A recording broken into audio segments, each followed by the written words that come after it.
서울시립과학관과 한국연구재단이 함께하는 토요과학 강연에 오신 여러분 환영합니다.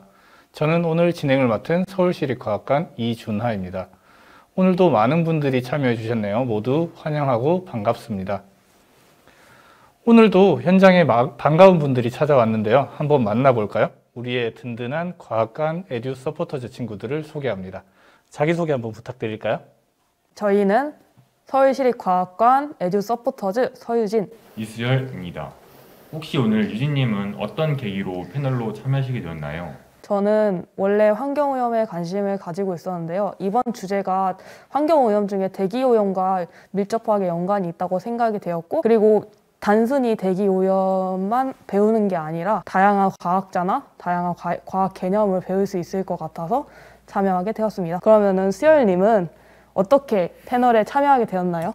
저는 환경오염에 대해 관심이 되게 많았는데 제가 정작 환경오염에 대해서 알고 있는 게 매우 적다고 생각을 해서 좀 더 자세하게 알기 위해 저는 참여를 하게 됐습니다. 이제 오늘의 주인공을 만나봐야 하는데요. 오늘은 미세먼지 생성, 지구 대기의 정교한 화학적 튜닝이라는 주제로 이미애 교수님을 모시고 진행됩니다. 이미애 교수님은 현재 고려대학교 지구환경과학과에 재직 중이시며 대륙간 광화학, 오존과 미세입자 생성과 변환, 대기 생태 상호작용 등 대기 환경에 대한 다양한 분야를 연구하고 계십니다. 그럼 큰 박수로 모셔보도록 하겠습니다. 안녕하세요. 네, 교수님 어서 오세요. 정말 반갑습니다. 시청자분들께 먼저 인사 부탁드릴게요. 안녕하세요. 저는 고려대학교 이과대학 지구환경과학과에 있는 이미혜입니다. 오늘 이런 강연에 여러분을 만나뵙게 돼서 정말 반갑습니다. 네, 오늘 강연 준비해 주셔서 정말 감사합니다. 네. 이런 기회는 흔치 않으니까 보다 집중해서 듣도록 하겠습니다. 강연이 진행되는 와중에도 교수님과 제가 채팅창을 같이 확인할 수 있으니까 시청자분들께서도 활발한 리액션과 질문 많이 남겨주시면 감사하겠습니다. 그럼 강연을 시작해 보도록 하겠습니다. 네, 오늘 주제는 조금 전에 소개해 주신 미세먼지. 근데 제가 하나를 더 넣었습니다. 사실 오존은 훨씬 더 할 얘기가 많이 있는데 여러분의 관심이 미세먼지이기 때문에 미세먼지를 중심으로, 그리고 오존과 함께 지구 대기가 어떻게 움직이는지, 어떻게 보면 굉장히 광범위하지만 또 제가 옆에다가 이렇게 하나씩 써놓은 게 저희가 오늘 얘기해야 될 그런 주제들입니다. 그래서 이런 것들을 머릿속에 집어넣으시고 제 강의를 들어주시기 바랍니다. 먼저 지구와 사촌인 금성, 화성과 비교를 해보겠습니다. 사실은 굉장히 가까이 있고요. 크기도 상당히 비슷합니다. 혹시 여러분 들어보셨을지 모르겠는데 금성에서 온 여자, 화성에서 온 남자인가요? 왜냐하면 저희 지구 근처에 있는데 사실 다르기 때문에 그런 거죠. 여자, 남자. 그렇듯이 금성하고 화성은 지구하고 유사하지만 상당히 많이 다릅니다. 그 중에서도 대기를 보면은 사실 그 조성이 굉장히 많이 달라요. 우리 지구는 이렇게 파란 색깔로 보이는 반면에 금성과 화성은 붉은 색깔로 보입니다. 근데 사실 이 지구가 푸른색이라는 것도 몰랐어요. 근데 아폴로 11호가 지구를 떠나서 이 외계에서 지구를 봤을 때 지구가 푸른색으로 보였습니다. 우리가 지구를 보통 흑색으로 표현하기도 하지만 저는 늘 지구를 파란 색깔로 표현을 합니다. 근데 이제 지구가 이렇게 푸른 색깔이죠. 약간 비교를 먼저 해보시면은 금성하고 화성이, 금성은 매우 뜨겁고 온도가 427도예요. 화성은 마이너스 55도. 근데 지구는 15도입니다. 저희가 살기에 딱 안성맞춤인 그런 온도예요. 그럼 어떻게 지구가 15도가 되었을까? 물론 이렇게 태양에서부터 거리를 보면은 지구가 딱 적당한 위치에 있는 거는 맞습니다. 근데 아주 작은 차이가 굉장히 큰 결과를 만들었어요. 근데 그게 반드시 거리만의 함수는 아니에요. 자세히 살펴보면은 지구 대기에는 이 다른 행성에는 없는 산소하고 그다음에 요 질소가 있는데 실제로는 이 산소와 질소 때문에 지구의 온도가 이렇게 우리가 살기에 적합한 15도가 된 거는 아니고요. 지구 대기에는 요 CO2라는 이 온실기체죠. 온실기체가 적절한 수준으로, 근데 적어요. 화성이나 금성에 비해서는. 그리고 또 요 물이 또 1% 정도가 있는데 이 금성이나 화성보다는 조금 더 많습니다. 지금 이 온실 효과가 문제가 되고 있지만 실제로 지구가 요 15도가 되는데 가장 중요한 기여를 한 거는 요 물과 CO2입니다. 이 온실기체가 적절하게 현재 수준에 이르지 않았다면은 지구는 화성처럼 이렇게 이 정도까지는 아니지만 영하의 온도, 현재보다 한 30도 정도 온도가 낮았을 겁니다. 근데 이 모든 것들이 굉장히 적절하게 잘 조화를 이루면서 현재 우리 인간이 살기에 아주 안성맞춤인 그런 적절한 환경에 이르게 됐습니다. 그러므로 이러한 지구가 현재의 지구의 모습으로 만들어지는데 굉장히 중요한 역할을 한 게 바로 이 대기의 조성입니다. 근데 이 산소가 언제부터 우리 지구 대기 중에 있었을까요? 아마 옛날부터 있었을 거라고 아시는 분도 있을 텐데요. 실제는 그렇지 않습니다. 이 Y축은 현재의 산소 농도를 인류했을 때 얼마만큼 그 비율을 나타낸 거고요. 여기에 이 X축은 우리 지구의 나이가 45억 년이라고 알고 계시죠? 45억 년부터 현재까지를 그냥 중요한 시기별로 이렇게 나눈 거예요. 보면은 과거에 한 38억 년 정도의 바다가 만들어지고 생물이 생겨났습니다. 그 이후에 조금씩 증가를 해서 산소의 농도가 현재에 이르게 된 거는 불과 4억 년밖에 되지 않았습니다. 그때 이 생물들이 지표에 나오게 됐습니다. 그럼 왜 그 전에는 지표에는 생물이 살 수 없었을까요? 우리 태양에서 우리 지구로 유입되는 그 에너지 중에 자외선을 걸러줄 오존이 지구에 없었기 때문이에요. 산소가 조금씩 생성이 되면서 오존의 농도가 더 빨리 증가하고 한 4억 년 전 정도에는 현재와 유사한 수준에 이르게 되었습니다. 그 결과로 우리 지표에 많은 생물이 존재할 수 있었고요. 이 결과로 지금 현재 저희가 사용하고 있는 화석연료가 만들어진 거죠. 석탄과 석유가 그 당시의 생물들의 잔해입니다. 그래서 저희는 현재 숨 쉴 수 있고 그리고 또 저희가 우리 지표에 우리 지구의 인류의 문명을 이룰 수가 있었습니다. 사실은 우리 지구의 산소가 굉장히 중요한 그런 물질이고요. 또 산소가 오존을 만들게 됐어요. 오존은 성층권에 가장 많은 양이 있지만 우리 대륙권에도 어느 정도 그 양으로 존재를 합니다. 산소는 산소가 2개 있고요. 오존은 산소가 3개입니다. 근데 이 산소는 굉장히 아주 안정적인 화합물이에요. 저희 숨 쉬는데 필요하잖아요. 만약에 이 산소의 농도가 여기서 저기서 다르다 그러면은 문제가 있겠죠. 근데 그 반면에 오존은 매우 리액티브한 그런 기체입니다. 그래서 오존의 역할은 매우 중요해요. 그래서 이런 오존이 어디에서 어떤 역할을 하는지 앞으로 살펴보도록 하겠습니다. 우리 지구 대기의 요 위에 한 10km 이상으로 올라가면 성층권이라는 그런 지역이 있어요. 그리고 이렇게 내려오면은 대륙권이라고 저희가 또 구분을 합니다. 그리고 사람은 요 지표에 살죠. 이 성층권이 있고 대륙권이 있고요. 사람은 주로 이 도시에 살고 있습니다. 근데 이 성층권에 오존도 있고 대륙권에 오존도 있고 그 다음에 우리 사람이 살고 있는 이 지표에도 오존이 있는데 이 성층권은 좋은 오존이라고 저희가 그래요. 왜냐하면 이 자외선을 걸러주기 때문에. 그리고 대륙권에도 어느 일정한 양의 오존이 필요합니다. 근데 사람이 살고 있는 이 지표의 도시에는 오존이 어느 정도 존재는 하지만 너무 많아지면 안 되는데 오존의 양이 많아지고 있는 게 문제예요. 그러니까 결국에는 이런 모든 문제들이 인간의 활동의 결과인데 많아야 되는 이 성층권에서는 오존이 줄어들고 있고요. 그리고 이 오존이 어느 정도 일정하게 적절한 양이 존재해야 되는 이 도시에는 오존의 농도가 높아지는 게 바로 문제가 되고 있습니다. 결국 대기화학에서 무엇을 하느냐 그러면은 이런 인간의 활동으로 대기에 많은 그 과거에 경험하지 못했던 이런 다양한 화학 물질들을 배출하게 됩니다. 이런 물질이 대기에 존재하면서 우리가 알고 있는 기후변화, 성층권의 오존 소멸, 산성비, 뭐 이런 대기질의 저하, 이런 우리가 알고 있는 모든 문제들을 일으키는 거죠. 그럼 사실은 대기화학만이 이런 전지구 환경 변화를 연구하느냐? 사실 그렇지는 않습니다. 우리 지구과학을 하시는 분들은 다 이런 문제하고 다 알게 모르게 연결이 되어 있어요.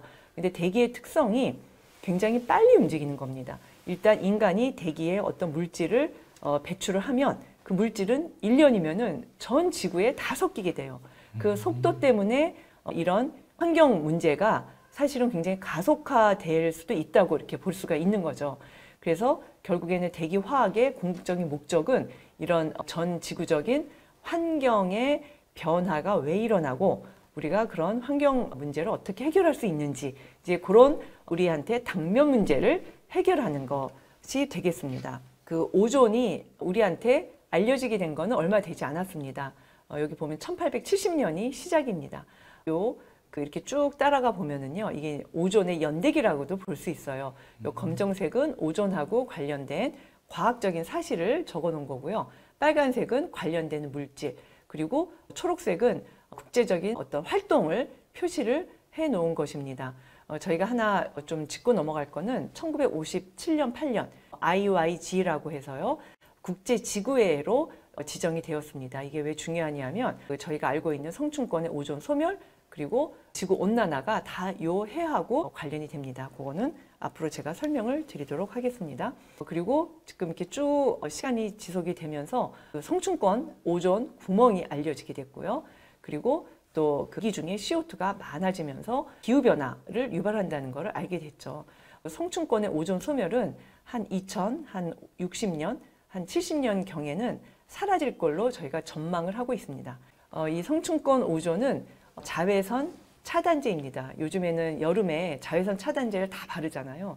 근데 이 성층권에 존재하는 오존은 자연적인 자외선 차단제입니다. 이 자외선 차단제가 없으면 저희 바깥에 돌아다닐 수가 없죠. 지구의 생태계가 조성이 되는데 아주 중요한 핵심적인 기여를 했습니다.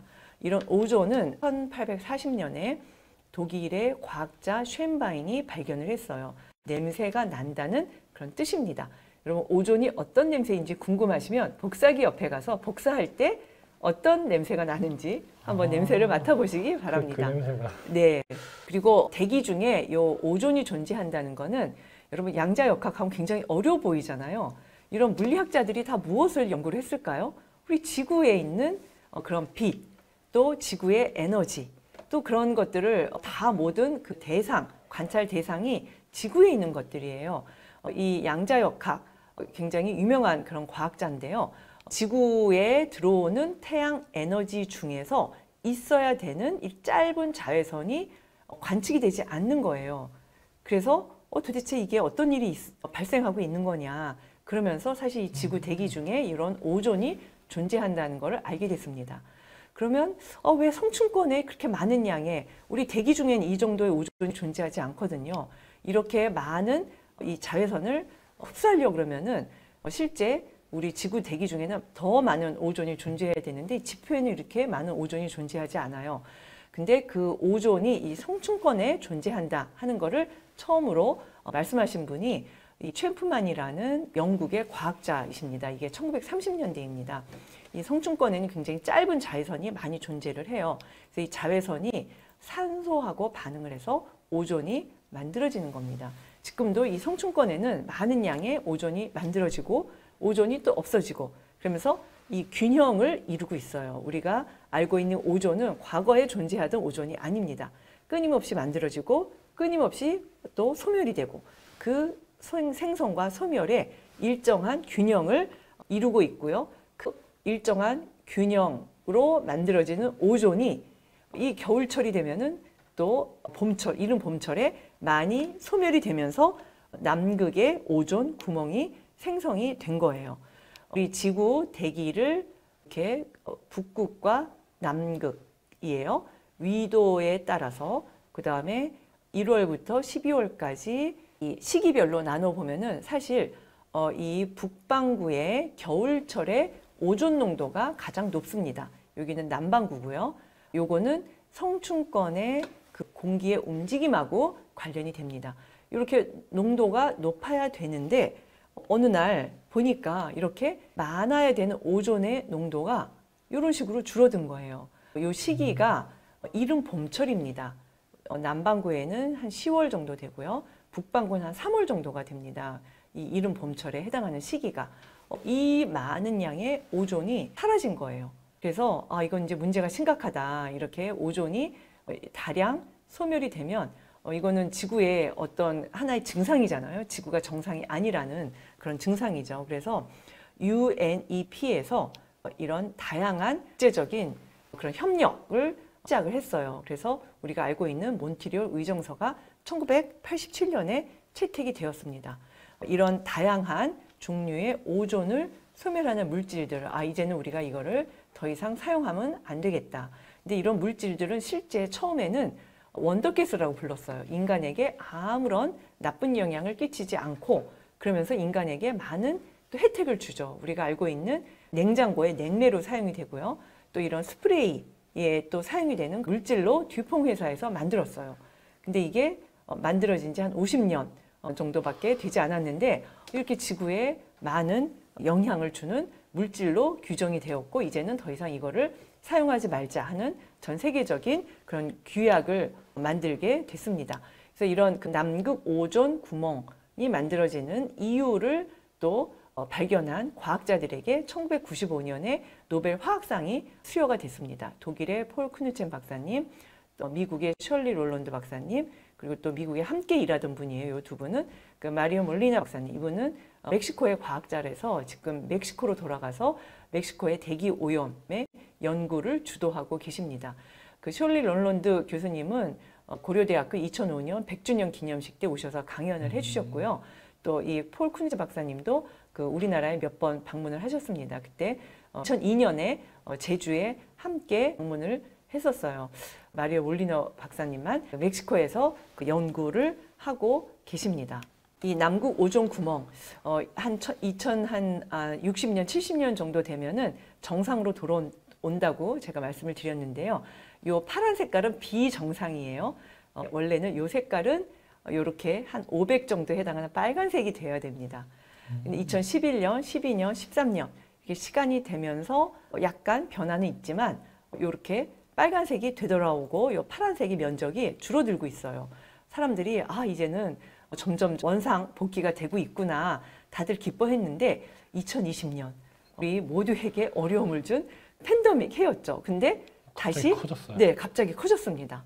도대체 무슨 일이 일어날까? 근데 이게 남극뿐만이 아니에요. 북극에는 이런 큰 오존 소멸이 일어나지 않는데 북극에도 오존의 농도가 갑자기 과거보다 더 많이 줄어든 거예요. 도대체 무슨 일이 일어나고 있는 걸까? 사실은 저희가 어느 정도까지 성층권의 오존 농도와 이런 온난화하고는 관련이 있다고는 생각을 하고 있었어요. 왜냐하면은 우리 대륙권이 뜨거워지고 있다는 거는 요 성층권이 차가워지고 있다는 거하고 또 같은 얘기거든요. 근데 요 극지역의 오존은 차가워지면 차가워질수록 더 많이 없어지게 되어 있습니다. 제가 자세한 화학적인 기작은 말씀드릴 수는 없지만 우리 지구에서 일어나는 그런 모든 문제들은 서로 알게 모르게 다 연결이 되어 있어요. 사람들이 이거 북극에도 오존의 소멸이 나타나는 거 아니냐. 과학자들이 긴장을 했습니다. 이게 코로나하고 관련이 있는지는 저도 잘 모르겠지만 이게 작년에 있었던 일이에요. 올해는 근데 또 이런 아주 대대적인 오존의 소멸은 나타나진 않았어요. 근데 언제 다시 이렇게 오존이 또 농도가 줄어들지 잘 모릅니다. 과연 저희에게도 이런 오존을 또 막아줄 이런 모자가 필요할까요?